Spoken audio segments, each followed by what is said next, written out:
네, 매일 정리 노트 10문제 함께 풀어보도록 하겠습니다. 1번, 협회는 법인으로 한다. 그렇죠? 공인중개사법 40조 1항이 협회는 법인으로 한다라고 했는데 특정한 목적을 위해서 모인 사람의 결집이기 때문에 사단법인에 속하죠. 구체적으로는 민법 중 비영리사단법인에 속합니다.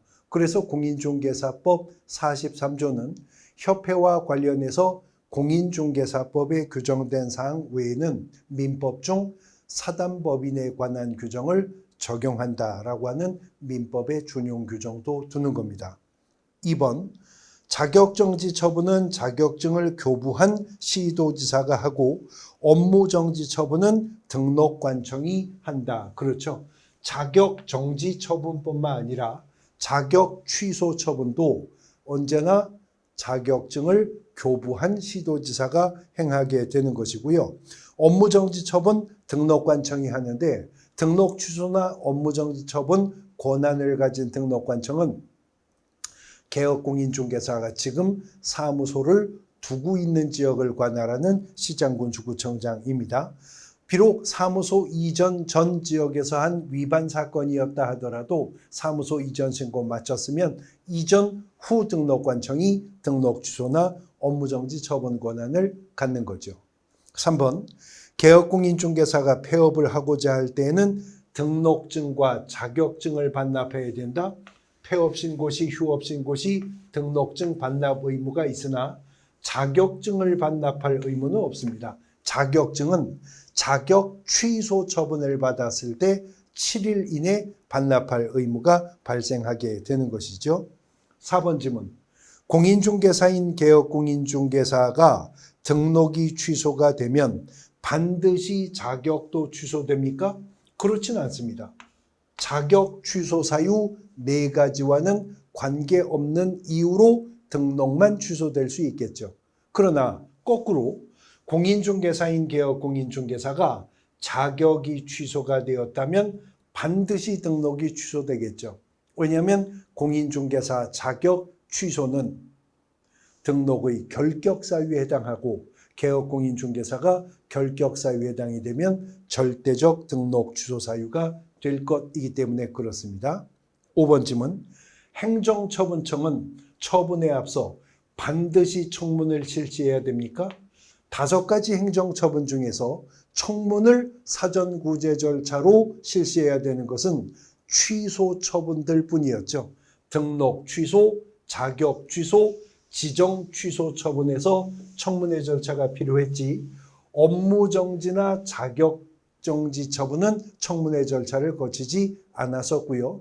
등록 취소도 개업공인중개사가 사망하여 등록을 취소하고자 한다. 지정 취소도 거래정보사업자가 해산해서 정보망 운영이 불가능해졌기 때문에 지정을 취소하고자 한다면 그런 경우에는 청문회 절차가 생략되고 취소 처분이 있는 경우도 있을 수는 있는 것이었습니다. 6번. 중개사무소 개설 등록 취소 처분을 받은 자는 3년 이내 공인중개사 자격을 다시 취득할 수가 없다? 아닙니다. 그러나 자격이 취소가 되었다면 3년간은 공인중개사 자격을 다시 취득할 수가 없고 그 3년간은 등록의 결격사유에도 해당하기 때문에 중개보조원도 법인의 임사원도 할 수가 없게 되는 것이겠죠. 7번. 주택법에 따라 지정된 투기과열지구에 소재하는 주택으로서 실거래 가격 6억 원 이상인 경우에만 주택거래계약을 체결할 경우 신고서를 제출할 때 매수인과 매도인이 공동으로 서명 날인한 자금조달 입주계획서를 제출해야 된다. 그게 아니고요. 자금조달계획서와 입주계획서는 투기과열지구나 조정대상 지역은 거래 금액에 관계없이 제출해야 됩니다. 그리고 투기과열지구나 조정대상 지역이 아닌 비규제 지역일 때 6억 이상인 주택에서 신고 의무가 있는 것이고요. 그 다음에 자금조달계획서와 입주계획서는 매도인은 관련 정보를 가지고 있지 못합니다. 매수인이 작성해서 서명 또는 날인하면 되는 거죠. 틀린 말입니다. 8번 지문. 부동산 거래계약 신고서를 작성할 때 건축물의 면적은 집합 건물의 경우에는 전용 면적이죠. 그 밖의 건축물일 경우에 연면적을 적는 거고요. 지금 전용 면적과 연면적의 위치가 뒤바뀌었기 때문에 틀린 지문인데 동일한 지문으로 복수의 문제가 기출이 된 적이 있습니다. 틀렸습니다. X요. 9번. 개업공인중개사가 거짓으로 부동산 거래계약 신고서를 작성하여 신고한 경우에 부동산 등의 취득가액의 100분의 5, 이게 지금까지는 그렇죠. 근데 이미 개정되어서 우리 시험 시행되기 전에 100분의 10으로 적용되는 내용이 시행될 겁니다. 이젠 X지문, 틀린 지문 처리하셔야 되고요. 10번. 권리 대상인 부동산 소재지를 관할하는 특별자치도의 행정시의 시장은 부동산 거래신고관청이 된다. 그렇죠? 구가 없는 지역에서는 무조건 시장이 등록관청이 되는 것이기 때문에 제주특별자치도 행정시의 시장 공인중개사법상 등록관청, 부동산 거래 신고 등에 관한 법령상 신고관청이 될 겁니다. 이제 강원도도 특별자치도가 된다고 하죠.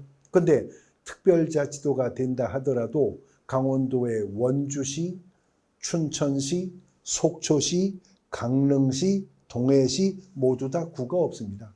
구가 없는 지역에서는 시장이 공인중개사법상으로는 등록관청, 부거법상으로는 부동산 거래 신고관청이 될 겁니다. 10개 메일 정리 노트 함께 풀어보셨습니다.